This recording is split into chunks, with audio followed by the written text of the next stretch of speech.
नमस्कार। आज सकाळी शेअर मार्केट सुरू झाल्यापासून संपेपर्यंतच्या कामकाजामध्ये चढउतार होत होते। इराण आणि इस्रायल यांच्यात युद्ध सुरू आहे, त्यामुळे मार्केटमध्ये अस्थिरता जाणवत होती। आज मार्केट संपताना सेन्सेक्सचा 139 पॉईंटने घसरून 81,445 वर बंद झालेला आहे। निफ्टी हा 42 पॉईंटने घसरून 24,812 वर बंद झालेला आहे। आजच्या कामकाजामध्ये बीएसई कंझ्युमर ड्युरेबल इंडेक्स 0.75% वर आहे।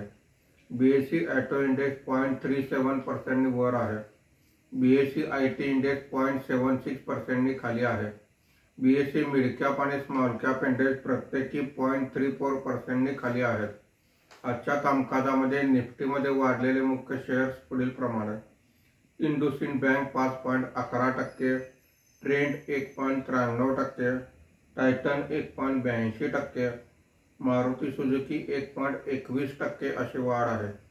आज निफ्टीमध्ये घसरलेले मुख्य शेअर्स पुढील प्रमाणे: टीसीएस 1.82%, अडानी पोर्ट 1.41%, एचयूएल 1.34%, जेएसडब्ल्यू स्टील 1.33% अशी घसरण आहे।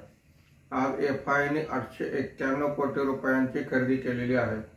देशीय वित्तीय संस्थांनी 1091 कोटी रुपयांची खरेदी केलेली आहे।